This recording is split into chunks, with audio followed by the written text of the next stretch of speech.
Hey everybody, this is Ramon going for a second trial. There's going to be no video this time. It's going to be a lot shorter.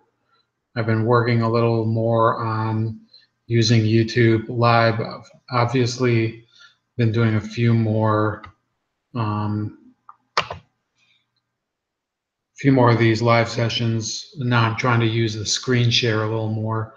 And I'm talking just a little about the topic of the Kaepernick and Vick exchange, which I think is one of the dumbest issues going on today. I don't think that Michael Vick made a great case for what he was trying to say. I think he definitely has had to put his foot in his mouth as he did apologize to, I think he sort of apologized to Kaepernick and his fans this morning.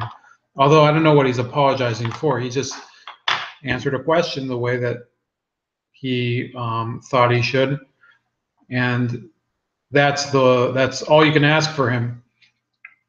Instead of coming out and saying, well, maybe this is the wrong thing for convicted criminal athlete to say, the media is sort of jumping on him as if he's some sort of subhuman,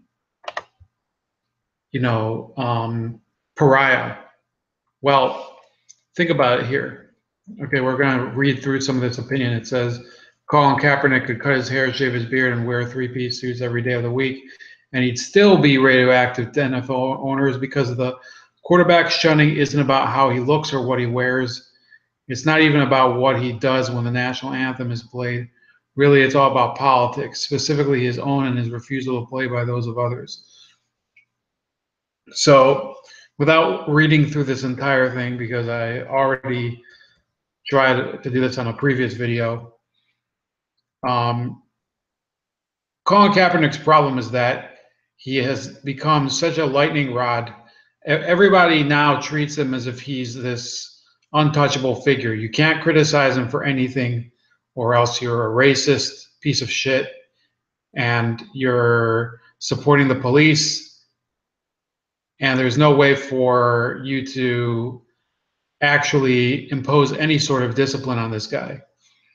Well, if I was an NFL coach in this position, where I needed another person on the roster to be the backup quarterback or the starting quarterback for that matter, I wouldn't go near him. This is worse, much worse than having one of these problematic QBs or football players that have already had, actual run-ins with the law, such as Jameis Winston and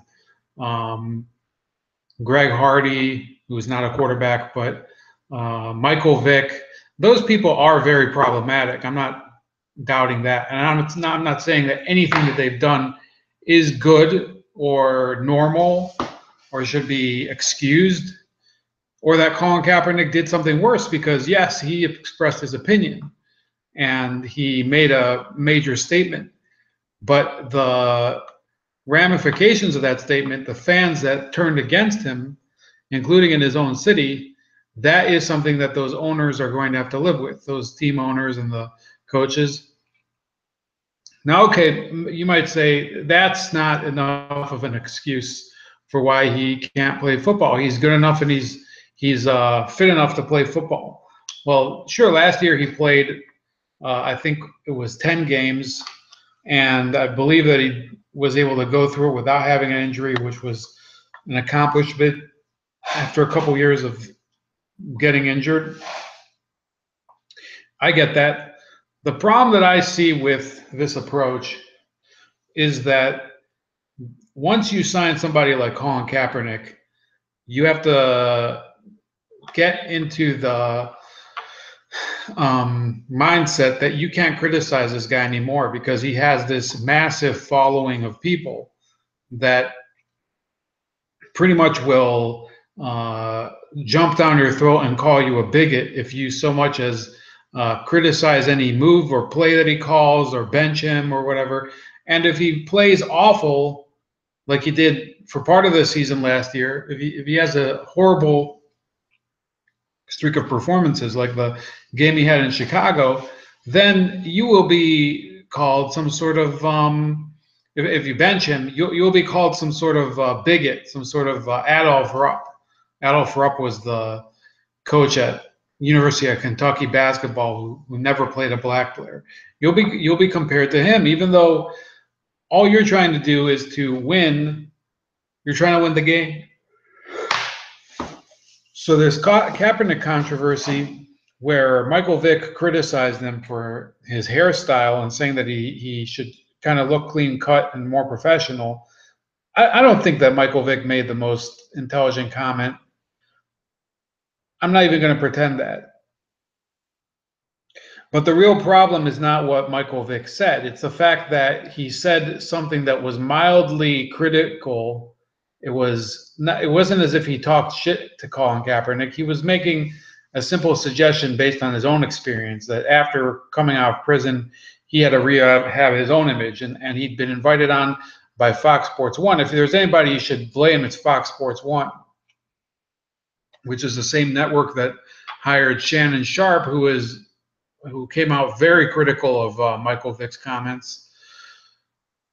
And they asked him a question, and so Michael Vick gave the most appropriate answer according to his own experience as an athlete who went through the system of crime and punishment. And what did Kaepernick do? He called him a victim of Stockholm Syndrome. What do you mean by Stockholm Syndrome? Michael Vick went to prison for a real crime that was gruesome, and you know it. And if you think that he should not have gone to prison for it, then I'd like you to explain that to all the people who ended up having to adopt those dogs. I think Michael Vick, you know, he deserved every minute of his time in prison. And, you know, since he's gotten out, I think that he's come somewhat of a ways. He's definitely not gone back to fighting because he hasn't been caught dogfighting yet, which we can only hope will continue. I think genuinely that Michael Vick did make like a major recovery. Kaepernick did was basically said, far be it for anybody, nobody should be able to criticize me because I am the star of this whole. Everybody else is some sort of sellout or Uncle Tom. That's his whole mindset. I want to have him as one of their players. I think players might not care. Some players might actually want Colin Kaepernick on the team. Or teammates like him or don't like him. I think a lot of his teammates do like him. That's not the problem. The will not want a player who has gotten his last two coaches fired due to awful injuries. So they're in they got fired mostly because of him and his inept play. The guy before them, Jim Harbaugh, also lost out on his job in large part due to Kaepernick's drops.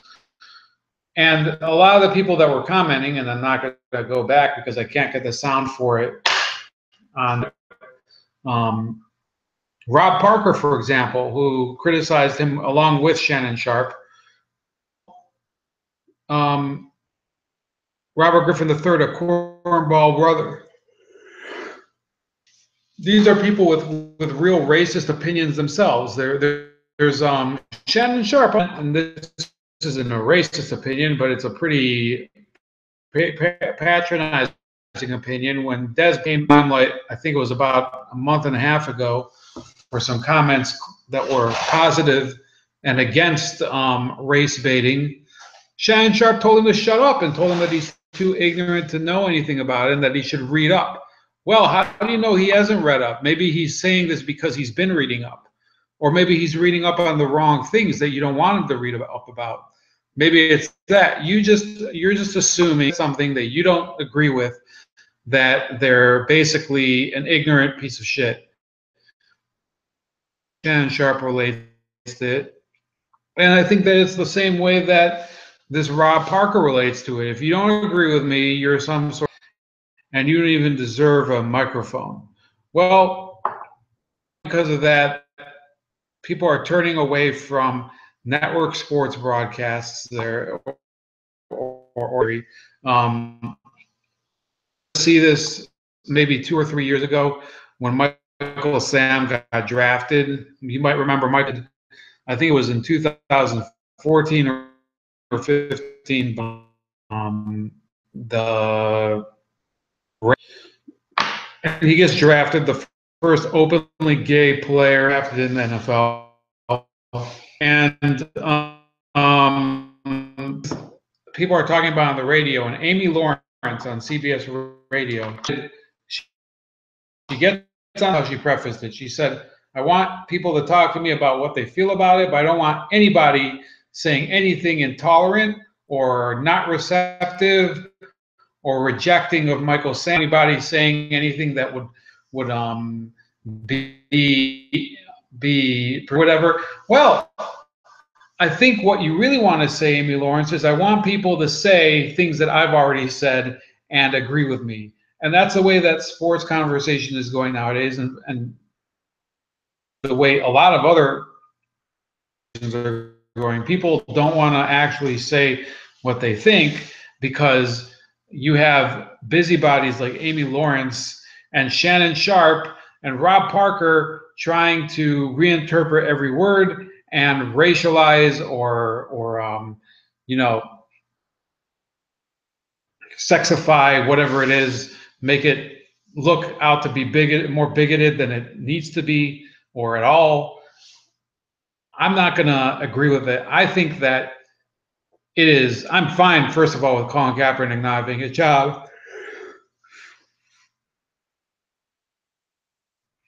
I think that if you put somebody in the league that has virtually no accountability to anybody, he's basically, his allegiance is to his brand and his fans. It doesn't matter whether it's somebody who's doing it for personal reasons, like I think Allen Iverson would be a good example, or Terrell Owens, or if it's somebody who's doing it for political reasons. And the political might actually be a little worse than these other egomaniacs. Because if you have look, I mean, Cam Newton came out last year. He said he's not into this confrontational politics. He got raked over the coals for it. You think he's ever going to comment on it again? No. Now Colin Kaepernick is trying to, appeal to the public that kind of rehabilitated his career, but not as a football player, more as a media personality. He's trying to cater to that crowd. Nobody's going to want. That's the real reason. Nobody's going to talk about that. Everybody, like the players, claim that it's all because the league or the teams don't want to take somebody who kind of offends their sensibilities. So some of these players that are pro Kaepernick, they're saying that their whole objection is bullshit and they're just racist themselves. But what I think that the owners know is that, no, if Kaepernick were to be on their team, he would be above discipline. There would be no way to keep him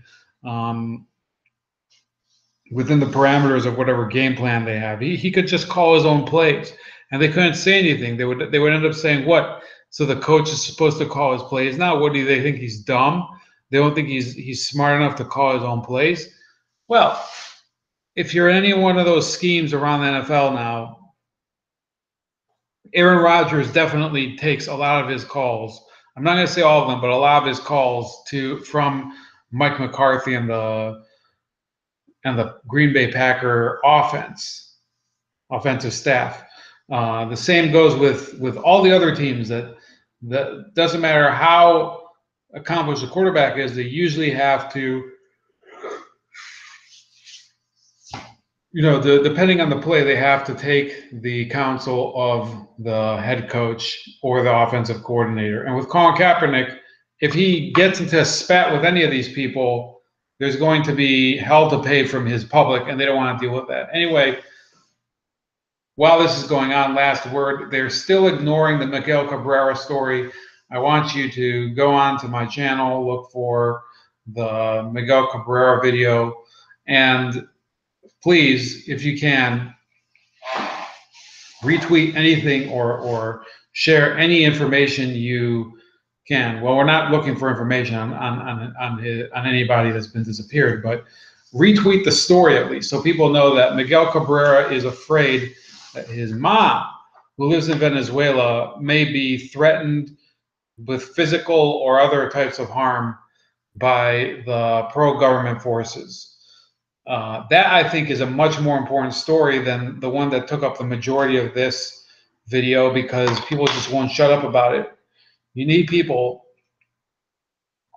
to start paying attention to what's going on in Venezuela, because it does affect people here. This is the greatest batter in a generation, and his personal problem with this regime is getting smothered, all because of Trump and Russia, and all because of a lot of other political bullshit.